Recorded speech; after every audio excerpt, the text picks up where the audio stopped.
Sa inyo, no? Sa akin po kasi pasintabi sa mga hindi kumakain ng dugo. Ayan, pinalagyan ko ng dugo ito. Mainit pa. Pero yan, yung laman, loob. Ang gusto natin.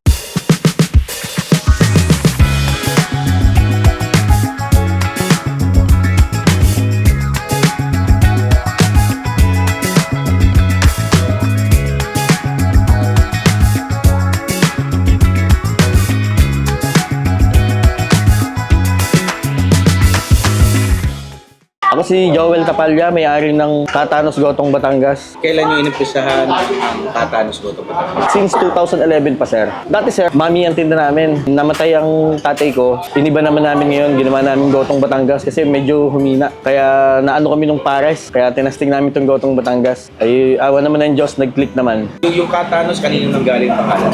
Yun, pangalan ng tatay ko yun.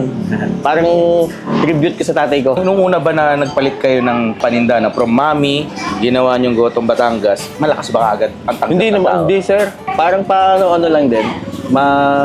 Hanggang sa nakilala lang. Nagsimula lang nga lang ako sa maliit na kaldero eh. Hindi pa yung ni kaldero kasi ng 1, 2, 3, yung maliit lang talaga. Hanggang sa meron lang ako ng 1, 2, 3 kaldero. Hanggang ngayon, sa ngayon yung pinakamalaki na, 3 na. Yan. Kaya nakaipon na ako ng kaldero dyan eh. Ano kaya ang rason kung bakit lumakas ang Katanos Gotong Batangas? Mura lang kasi tinda namin, sir.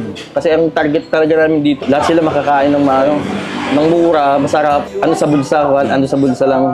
Affordable. Affordable lang, sir. Paano niyo muna natutunan yung pagluluto ng Gotong Batangas? Sa tatay ko din, pag nagluluto ng mga pulutan, mga gano'n, kaya tinaray namin, nung dumami na yung nung pares, yung mga nakakart na pares, dumami yun eh. Nung una naman, hindi pa nagpe-pandemic eh, parang kukunti pa lang naman ng titinda nito eh, kaya nag-click ngayon eh. Kagaya nung pagkatapos ng pandemic, marami na ng negosyo. Buti nakauna kami. Yun ang nakauna kami.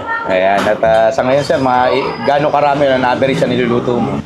Sa ngayon na, mga Monday to Friday, mga 100 kilo. Tapos pag mga Sabado, Linggo, mga 120 hanggang 130. Hindi na kasi kaya ng kaldero, hindi na malagyan. Sa mga gusto pumunta rito sir, paano kanila mapibisita? Pasyal lang po kayo rito sa Barangay Bagong Bayan, sa Paquita Street. Anong oras ka nagbubukas sir? 6 a.m. hanggang 1 p.m. Everyday, sir. Wala kaming rest day, dire-diretso. Nakita namin doon sa paghihiwa mo nitong Gotong Batangas, mga laman loob, no? Hindi ka nagamit ng kutsilyo. Hindi, sir. Kaya yun ang ginagamit namin para alam namin malambot na. Kasi pag kutsilyo, minsan matigas pa eh. Kaya pag yung alam namin pag gunting, kain na ng gunting, ibig sabihin, malambot na yun. Pwede na. Kaya gunting lang kami, hindi kami nagamit ng kutsilyo talaga. Last question na lang sir, sa pagnenegosyo ng Gotong Batangas, ano ba naging inspirasyon mo dito? Siguro sa hirap ng buhay. Kailangan ni tiyaga talaga. Ayos, Sir Joel, maraming salamat. Thank you po, thank you. Mananatin Thank you ng Gotong kay Sol, thank you po. Batangas. Yun, no? Ay, Katanos sa Gotong Batangas dito sa San Pablo City. Kasama natin si Ate Ninya. At order na tayo. Ate, anong meron dito na pwedeng orderin? Sir, meron po kaming small, 45 po. Medium is 55. Large po ay 60. May rice din po kami, 12 pesos po, at saka po soft drinks. At nakita ko may mga extra ka pa Yes, rito. sir. Egg po. Tapos po, if gusto nyo po mag-rice, meron din po kaming rice, 12 Para pesos saan yung lang chicharon, po. te?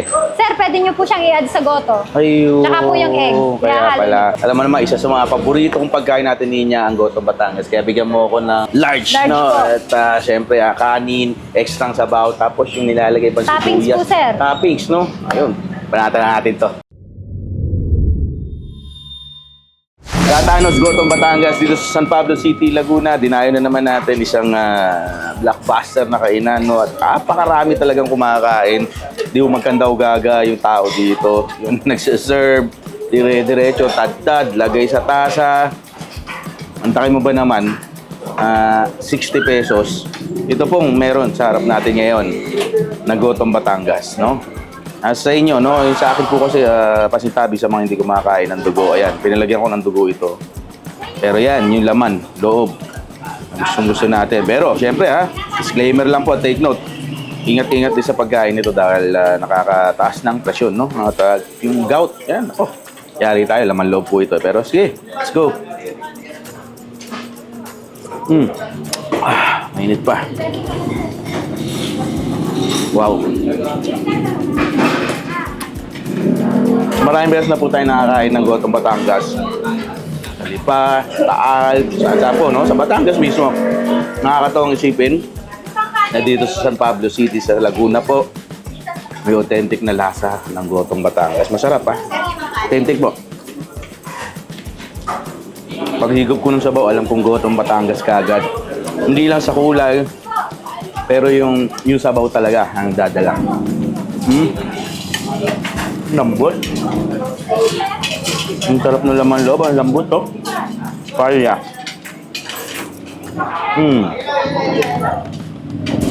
Double check agad to. Pwede yung partneran ng napakalalaki Monay buns at kanin, no? This time around, kanin muna tayo.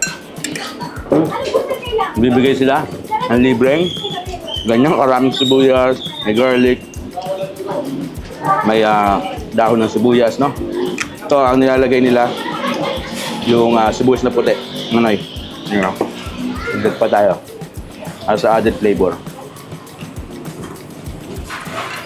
Extra soup, nandito rin. Libre po, unlimited. Ang soup. Wow. Mas mainit to.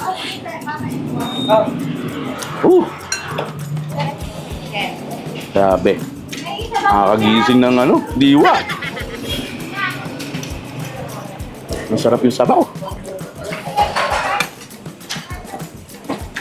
Ganda nung linamnam niya, mga kakay.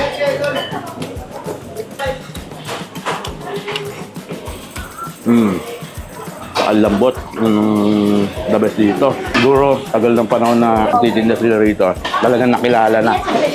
At talaga naman pong mayat maya. Pasok, labas ang tao. Inipilahan talaga eh. Since 2011 ba naman, no? Pandikada na may kit. Nakikwento po sa atin. Bukas lang to.